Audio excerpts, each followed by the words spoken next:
alors ñun ñëppay nettali ñun ñëpp a mës a nettali dara moo tax ñun ñëpp ay scénariste lañu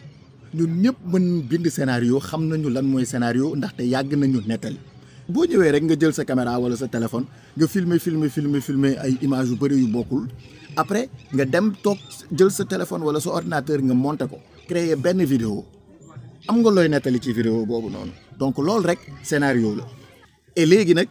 kaay ñu xool étape par étape naka la ñuy fexe ba am scénario booy tourner bi njëkk mooy lan ngay nettali lan nga bëgg wane lan nga bëgg wax mooy histoire bi mën na nekk documentaire mën na nekk vlog mën na nekk film mën na nekk série mën na nekk lu la neex donc deuxièmement bu ñu demee ba xam lan nañu bëgg nettali lan nañu bëgg expliquer bu boobaa nag léegi alors dama leen di jox sama astuce sama méthode laa mën a wax da ngay commencer xalaat fin wu histoire bi naka nga bëgg histoire bi jeexee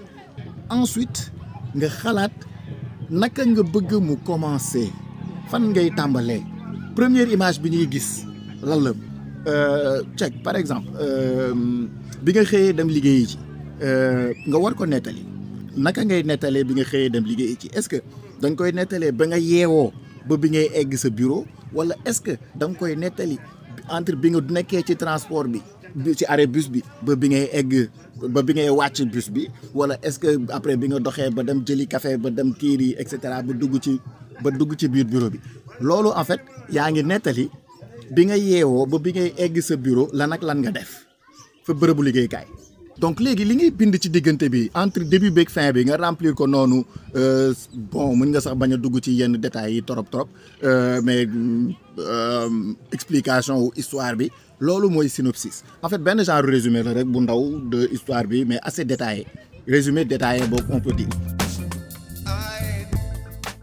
léegi nag boo amee sa synopsis nga mën a dugg ci séquencier bi maanaam léegi da ngay jël sa histoire nga daggate ko nga découper ko xam nga scène par scène lan mooy xew mooy que da ngay am 1 2 3 4 c'est-à-dire première action deuxième action troisième action et action bu nekk lan moo fay xew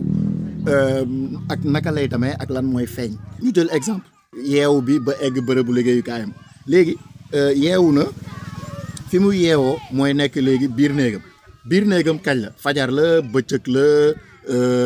guddi la diggu xaaja guddi kañ la loolu dañ koy bitti première séquence baa ngi noonu maanaam à partir de yeewu naa ba ndekki naa ba génn naa buntu kër gi donc et léegi deuxième séquence bi mooy dañu naan ci biti dañuy wax bërëb bi fan la ba si biti ci buntu kër gi fekk naaj bi commencé leer donc ma génn dal ci benn jakarta waxaale ba d'accord yéeg si jakarta bi crevé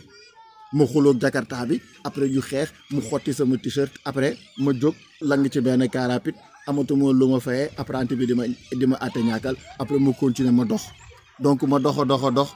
ba egg fa sama bërëbu liggéeyukaay ak coono bi ma daj yëpp ma egg ñëw fekk bunt bi tëju ma xool gauche xool droite gisuma kenn ma fëgg gardien bi ñëw ibi ma dem bay dugg mu téye ma ci bunt bi ma ne ko mais gardien nu mu demee mu ne ma saay il faut jëm ma ne ko mais damay liggéey mu ne ma saay tey férié la wala yëgoo li xew kenn waxu la ban heure moo jot après mu fin boo bindee sa histoire ba pare nga bindee ko Word wala Notepad wala yaa xam boo paree da nga koy formatage bi lan la c'est-à-dire da nga koy def ci benn format boo xam ne ñëpp dinañ ko mën a lire mën ko comprendre comme sànq li ma doon expliquer détail bi jour bi heure bi bërëb bi fan la ci biir néeg bi la fajar la guddi la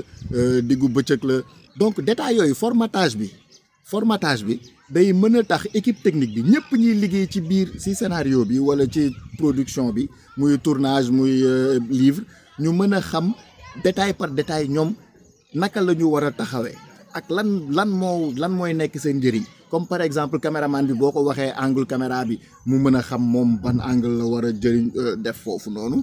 boo nee bëccëg la wala guddi la kiy def éclairage bi mën a xam moom ban xeetu éclairage la war a préparer pour mën a éclairer scène bi pour que mu nekk bëccëg wala que mu nekk guddi waa costume waa accessoire waa régie donc formatage bi dafay permettre à ñooñu ku ci nekk nga mën a xam yow lan nan ak naka. léegi pour def ko ci format boobu noonu am nga ay logiciel yu bëri ay application yoo xam ne yu si mel na Final Draft wala Celtics bon Final Draft ak Celtics c'est payant mais am nga par exemple Treby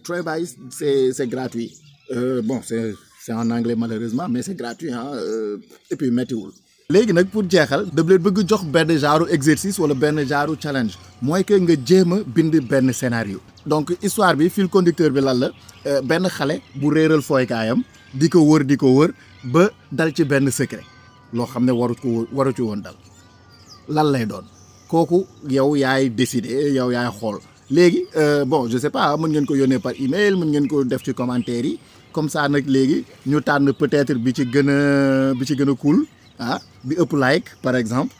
après ñu jéem a xool boobu nag naka ne di eggalee étape par étape histoire bi ba éventuellement même budgétiser ko lépp des na ci yéen ayca ci kaw loolu nag ci am yaakaar ne amaloon naa leen njëriñ